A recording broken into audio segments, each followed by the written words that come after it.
It's a great joy to be with you here on this Monday, and we're rejoicing as we've now concluded all of our 50th anniversary celebrations, and it's been going on all year, but we've especially this last week had a great time of remembering and just praising God for His goodness. So we're so thankful.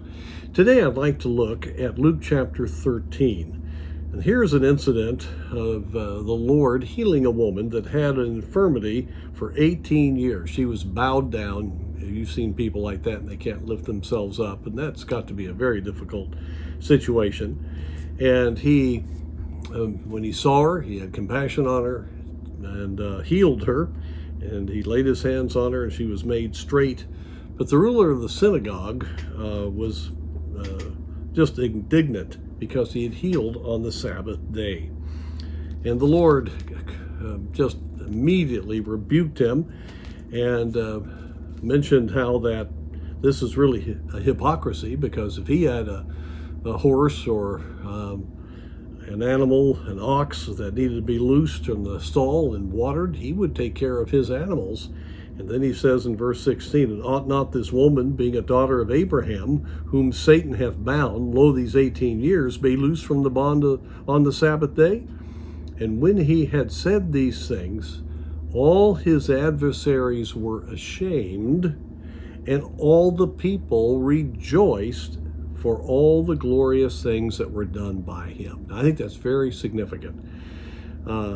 Two things happens when Jesus speaks. Number one, the adversaries will be ashamed. Now, doesn't mean that it's going to stop them. As we know in the gospel account, they eventually put Christ on the cross, but they clearly were ashamed and put under conviction by the words of Jesus. And then the people at large were greatly encouraged to see not only the teaching of Christ, but of course the miracles that he had done. And they had sympathy on that woman and how they rejoiced to see her made whole. And let me just say this, that the words of Jesus truly are a rejoicing for anyone whose heart is open. We look at the world around us and we just sometimes wonder, can we ever make an impact?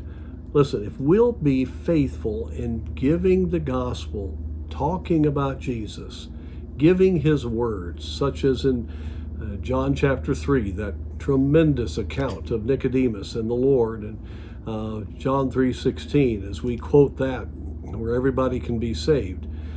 If we do that, God's Spirit will convict and convince people as they hear it.